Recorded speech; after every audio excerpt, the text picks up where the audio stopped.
de miara apatsika izay mandrea n'izao fanamafisam-peo izao sy ny manodidina rehetra ho voninahitry Jesosy Kristy irery ihany no ahafahana manao izao fijoroana vavolombelona amin'izao fanamafisam-peo izao.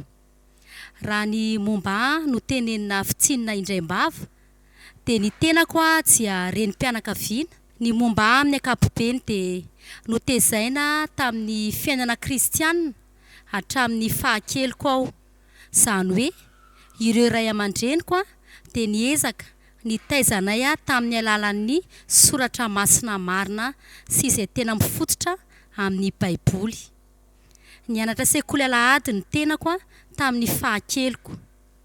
Kanefa kosa rehefa tonga ny fahalebiazana, rehefa nitombo ny taona dia nanomboka nanandrana ary nitohy tamin'ny fiainam-pahotana izay tsy mifanaraka amin'ny sitrapon'Andriamanitra ary tena toerin'ny tenin'Andriamanitra. Nanomboka tsy narahako ny torohevitry ny ray aman-dreny.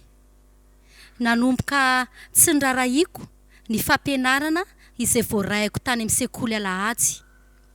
Tsy ho fanalana baraka ny tena moa no anton'izao asa fijoroana vavolombelona izao, fa te hilaza aminao fa mpanota tokoa ny tenako. Tao anatin'izany ny ainana tamin'ny langa, ny fitenenan-dratsy, ny famalivaliana ray aman-dreny, ary indrindra ny anisan'ny tena namatotra teo aloha ry havana dia ny mikasika ny fanaovana ny fitafiana izao tontolo izao izay tena hita hoe mamofady na dia ny mahita azy eny amin'ny fiarahamonina eny ary dia efa manelingelina ny hafa izany.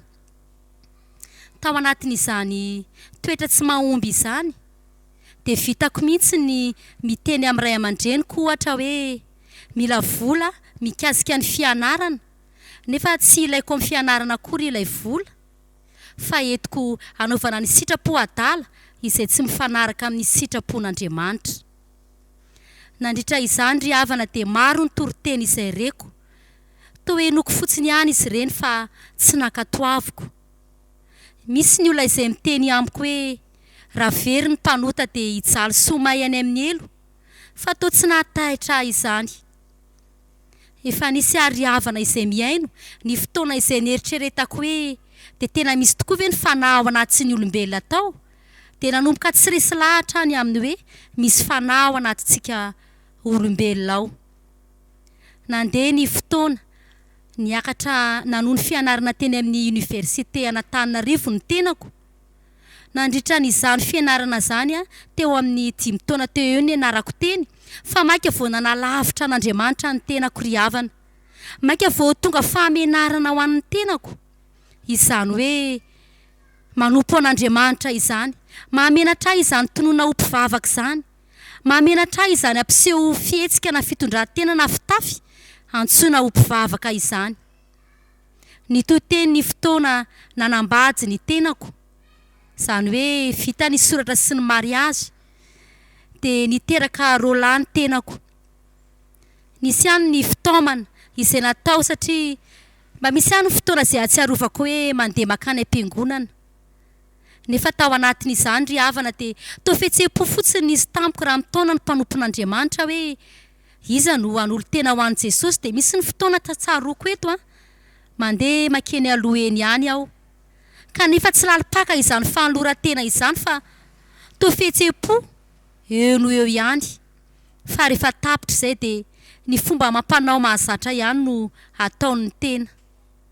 Tao anatin'izany moa ny ray aman-dreny dia tsy nanana zo feno, tsy to-teny tsony tenin'ny tena satria dia mieritreritra hoe efa manambady tsy tokony ray aman-dreny tsony no hiteny ahy.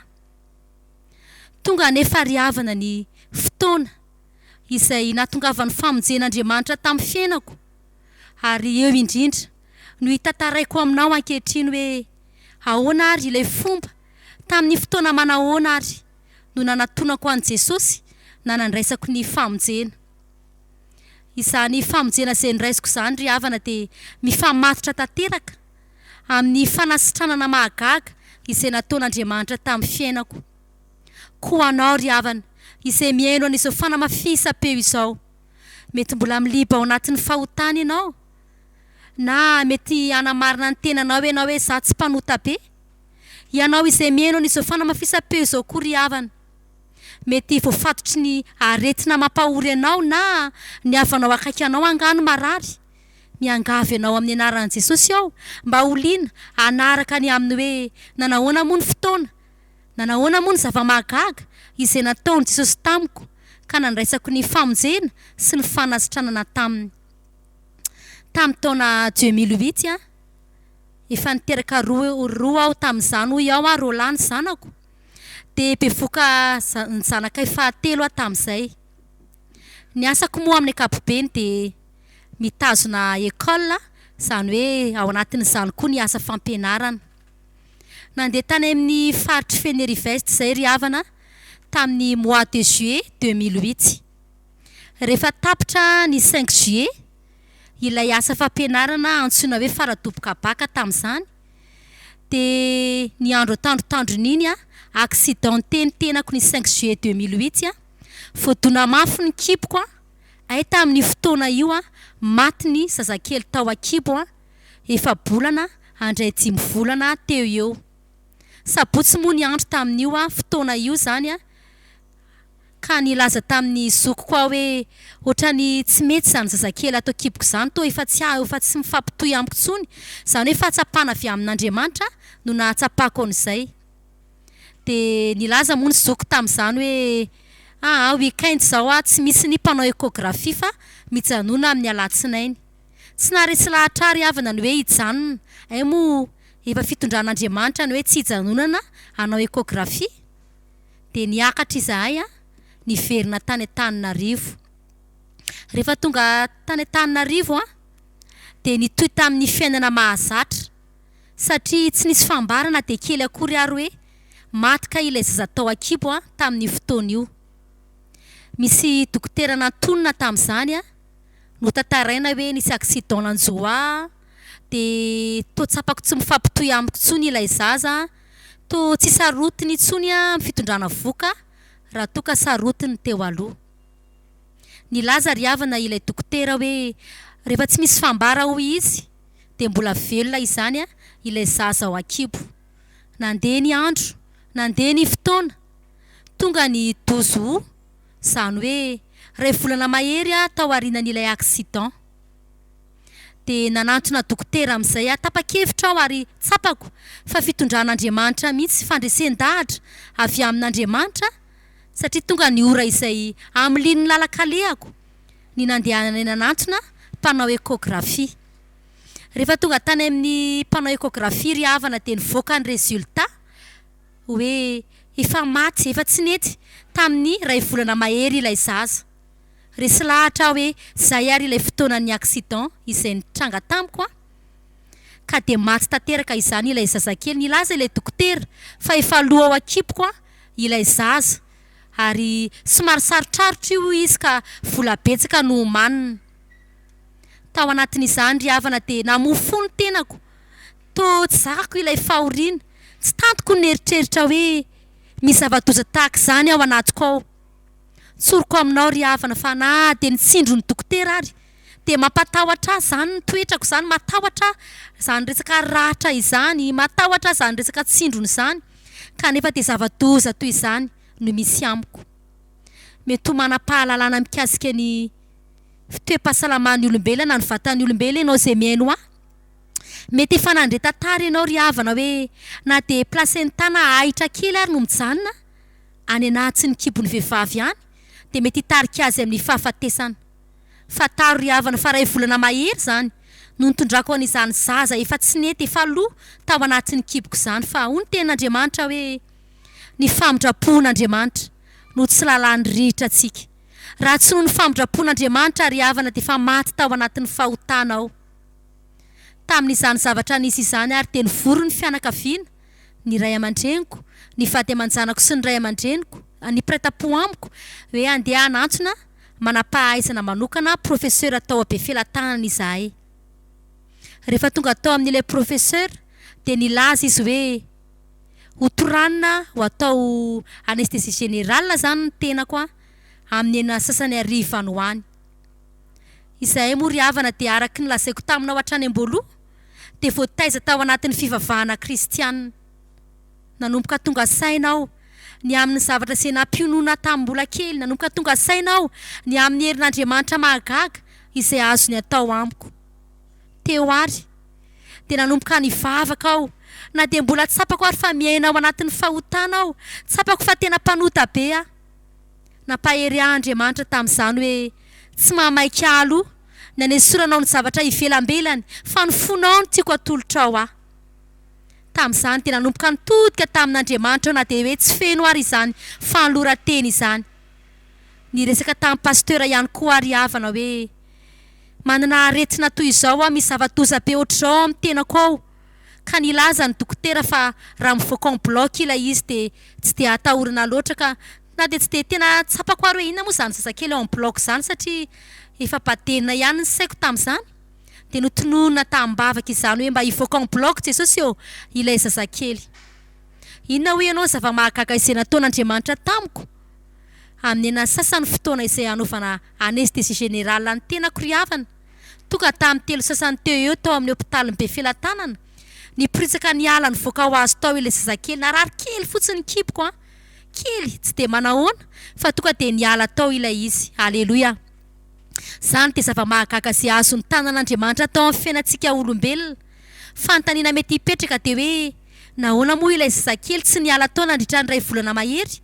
Nefa rehefa tonga ny fotoanan'Andriamanitra, ny fanafody izay tokony nampiasaina adion'ny dokotera.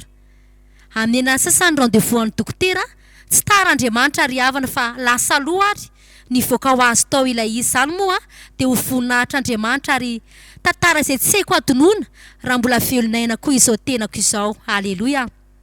Nanomboka teo dia nihasalama ny tenako raha mikasika ny tao amin'ny tao amin'ny tranon-jaza no resaina. Nivoaka hôpitaly Soamatsara ny tenako. Rehefa tonga tany amin'ny tany an-trano ry havana, afoeziko aminao ihany moa izao fitantarana izao. Lasa areti-po goavana ho ary havana ny tsy nazahoana n'ilay zazakely. Toa saika lasa dala mihitsy ary raha ny fahatsapako ny tenako tamin'izany zavatra izay nitranga izany. Ny hamafy ny areti-po izay nitranga tamiko. Raha manao palpitation dia metsiketsika eo ivelany eo amin'ny akanjoko eo mihitsy ny fitepony foko. Ary dia mila anafitra izany. Ny lohako dia badenina marary be, tsy mahita tory eo mandritry ny alina. Lasa nidecalcifie ny tenako. Ay ry havana ny zavatra izay takian'Andriamanitra amiko sy aminao dia tsy fanoloran-tena kely, tsy ampahany, fa ny fiainantsika manontolo mihitsiny. Izany no andrasan'Andriamanitra amintsika.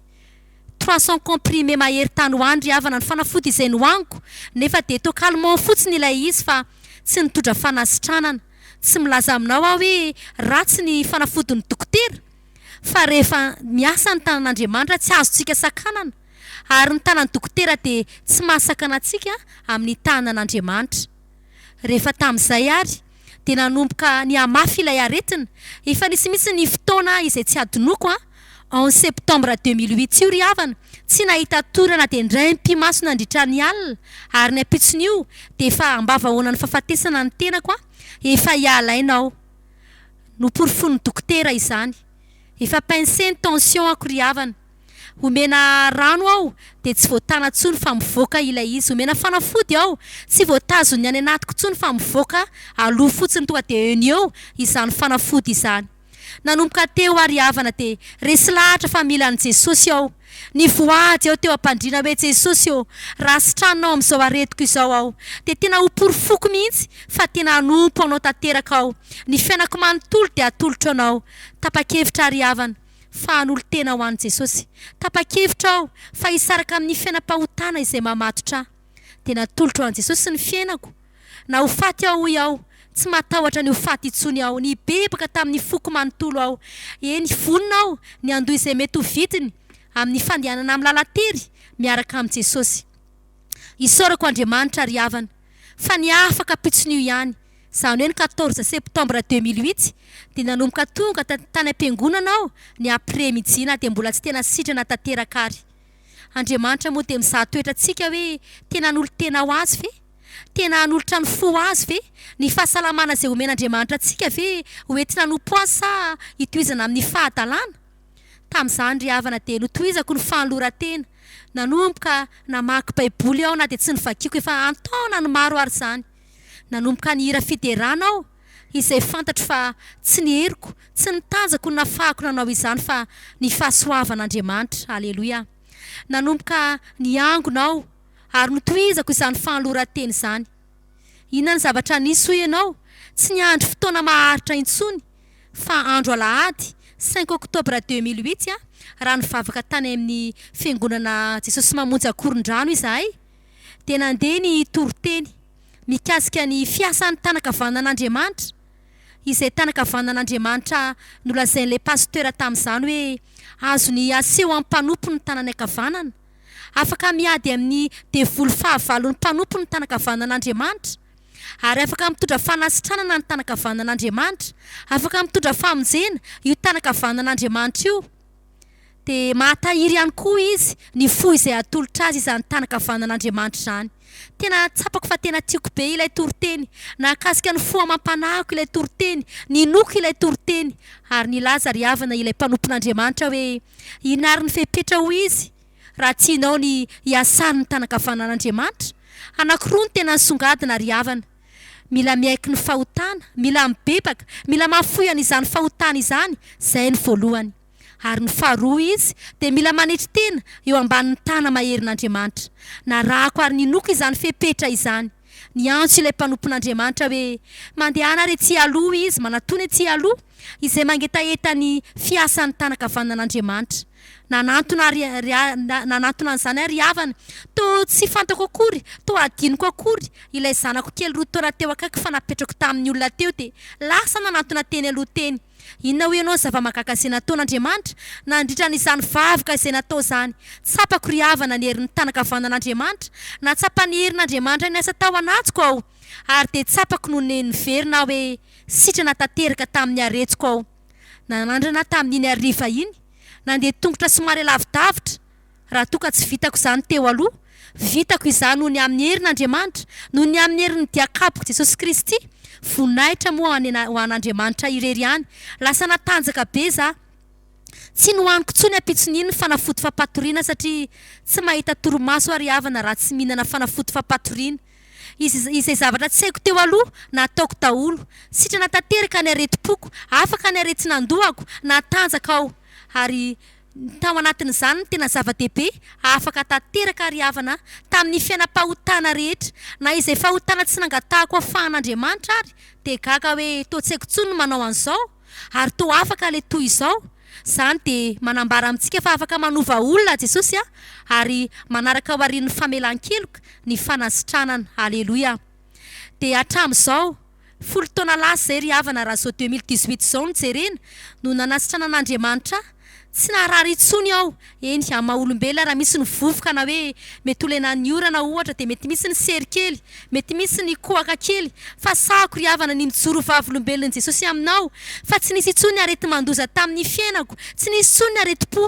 Eny, mety misy ny zavatra famafao amin'ny fiainana, mety misy ny problème, mety misy ny olana, fa raha ny areti-po na ny aretina amin'ny vatana dia tena sahako ny milaza aminao, fa tsy misy intsony ny arety mandoza tamin'ny fiainako, fa nafahan'i Jesosy tamin'ny diakapoko aho, nafahany tamin'ny aretinao, ary ny zava-dehibe indrindra sitranao na amin'ny ara-panahy na amin'ny ara-piainana, ary manantena ry havana fa naroviana no tonga ny fotoana izay antsony Jesosy Kristy hiala ety amin'ity tany ity amin'ny fahafatesana dia manantena ry havana fa handova ny fiainana mandrakizay. Manana antoka ao anatiko aho ary mbola manamafy koa ankehitriny fa tsy maintsy hanohy hatramin'ny faranan'izao lalan-danitra izao, na inona no mety ho vidiny na inona. Ary efa nivoady tamin'Andriamanitra ry havana, ary matsiko mba horaisinao koa izany voady izany hoe tsy hankinina amin'ny zavatra izay miseho ivelany ny fahalorantena amin'Andriamanitra, tsy hankinina amin'ny fahoriana mety misy, tsy hankinina amin'ny fitahiana izay mety ataon'Andriamanitra, tsy hankinina amin'izay mety ho fifaliana misy, fa na inona ny zavatra mitranga na inona dia tokana ny tanjona ho tohizako hatramin'ny farany izao lalan-danitra izao, ary lanitra no iriko, vonona ao ny hanompo an'Andriamanitra hatramin'ny farany.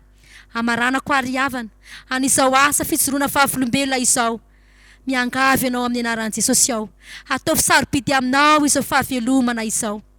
Mba fantatrao ve fa misy olona marary eo mba vahoana ny fahafatesana amin'izao ora izay hainonao an'izao asa fijoroana vavolombelona izao? Mba fantatrao ve fa misy olona izao mety any amin'ny fonja any, mba fantatrao ve fa misy olona tsy mahateny intsony ny vava mifalazony aretsina. Mety misy koa ny olona izay tojo accident ambavahoana ny fahafatesana. Raiso tombontsoa lehibe ho anao ry havana. Izao fahavelomanao izao. Aza mangatakandro, tapao zao dia izao ny hevitrao. Aza mampatahotra anao izany an'olo tena ho an'i Jesosy izany. Aza mampatahotra anao ry havana, ka tsy ho tahotra aminao izany hoe andeha amin'ny lalan-tery izany. Fa hoy ny voalazan'i Jesosy manao hoe mijiry amin'ny lalana tery, mandehana amin'ny vavahady ity, fa izany no mitondra ho amin'ny fiainana mandrakizay. Tsapako izany ry havana, arakaraky ny fehezan'ny tenin'Andriamanitra ny tena, arakaraky ny andehanana amin'ny lalan-tery, dia misy ny fiainana, misy ny fifaliana, ary misy ny fitahiana sy ny fanandratana sy azon'Andriamanitra tao. Noho izany mamporisika anao, mitaona anao amin'ny alalan'i Jesosy aho. Fantatrao ve izay iseho androany? Fantatrao ve izay iseho rahampitso? Azonao antoka ve fa na io projet izay tianao atao io tanteraka izany? Io fandrianao io ve azonao antoka fa mety ho tanteraka izany? Raha miaraka amin'Andriamanitra ny teo ny ten'Andriamanitra manao hoe anefa ny iriny izay matahotra azy izy. Noho izany mbola tsy tara ianao ankehitriny, tapaony hevitrao, atolory an'i Jesosy ny fiainanao ry havana, fa vonany handray anao izy. Ny nahatongavan'i Jesosy dia ny hamonjy ny mpanota, ary manaiky ny hanasitrana anao Jesosy, vonany hanasitrana anao amin'ny diakapokany izy. Ny vonaitrany, ny dera, ny laza dia ho an'i Jesosy Kristy irery ihany. Arengany hiasa am-pombiazana ao anatinao ry havana, izao asa fijoroana fahavelombelona izao. Aleloia, vonaitra ho an'i Jesosy irery ihany.